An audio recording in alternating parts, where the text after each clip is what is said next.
So in my village, there's this set of girls who went to meet with an old woman, very elderly woman, asking her how she was able to get all the success she had in her marriage. Because that old woman um, had successful children, successful grandchildren, her husband was still with her, and they were all doing very well. So the girls believed that this woman must have contributed a lot to this marriage, and that is why it worked. And as at that time, that old man was over, I think, 90 or so. So they went to meet with her to hear from her bank of wisdom so that they can learn and also be able to sustain their own marriages. So this old woman or this elderly woman began to share the secrets that was able to keep her marriage or her wedding to her marriage to this point, and then they are still enjoying their marriage. So I want to share with you some of the lessons. Number one, she told these young girls that, because I was there, I was opportune to be in that environment and to listen to what that old man was saying. So she shared some striking things that I want to share right now. Please, you can follow me, you can also share and then comment if you have any question. Now, the first thing that this old man said is that she said, when you see two people walking peacefully on a road, there must be one foolish person among them, meaning that one person has decided to be foolish for that journey to continue. So she was sharing that it is not every time, it is not everything that you must be right in. It is not every time that you must be right. There are times you should let things go. There are times you should be able to make peace with people even when your own share is taken away. She said you should be sensitive to when to be able to respond to things.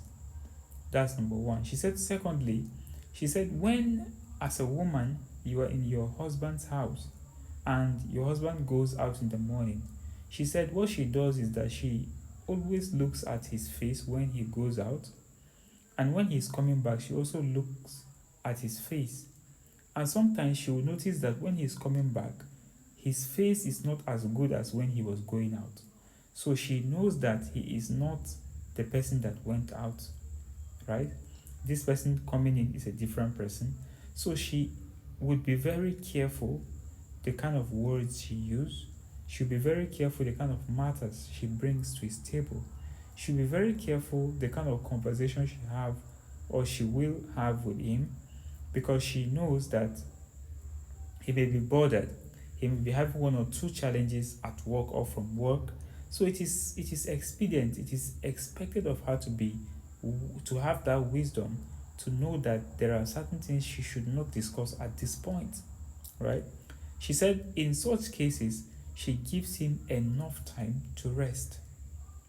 The only thing she'll do is to give him his water, give him food, ask him if he wants any discussion, and if he says he's fine, she allows him to rest, right?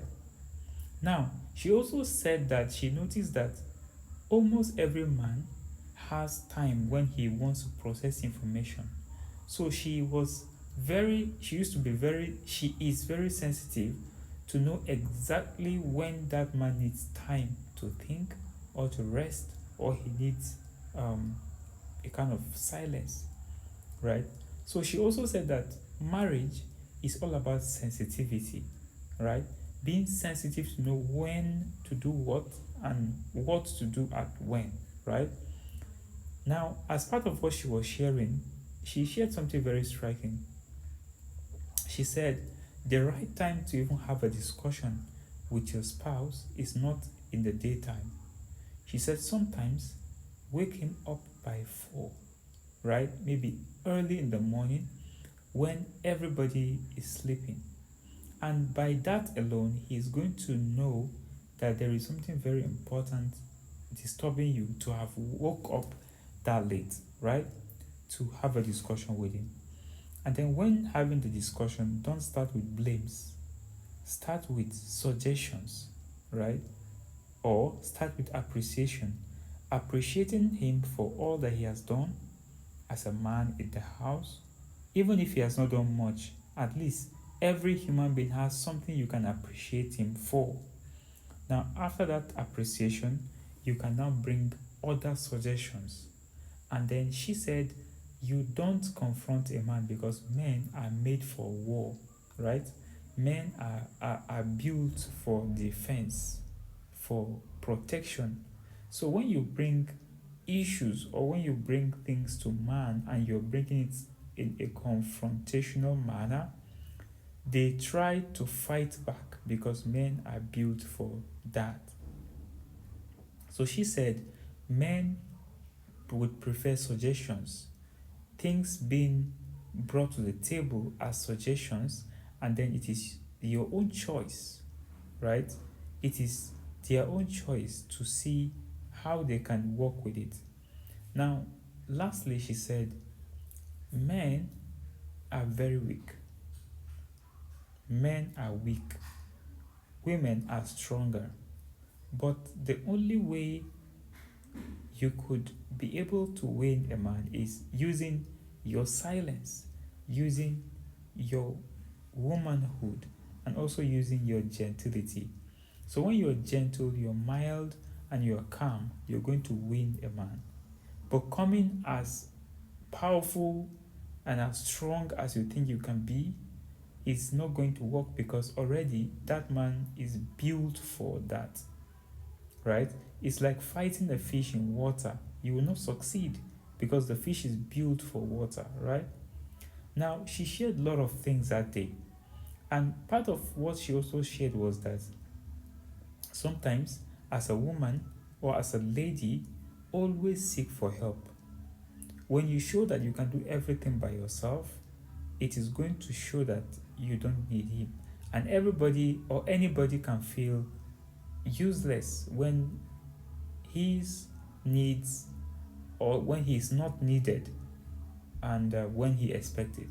So the first thing to do is to make sure that you always seek to involve him in one way or the other in conversation. Try to ensure that he is carried along. And then men love feedback. Always ensure to give feedback when he comes back. You shouldn't take him unaware and with surprises. Try as much as possible to carry him along and all of that. So when she shared all this wisdom with those girls, on their faces, I could see that they were so marveled. And it was a wow for me to hear that woman saying all of these things. And it was so great that those girls really learned a lot that day. So I don't know what's your thoughts concerning this. You can drop a comment and then let's make it a conversation.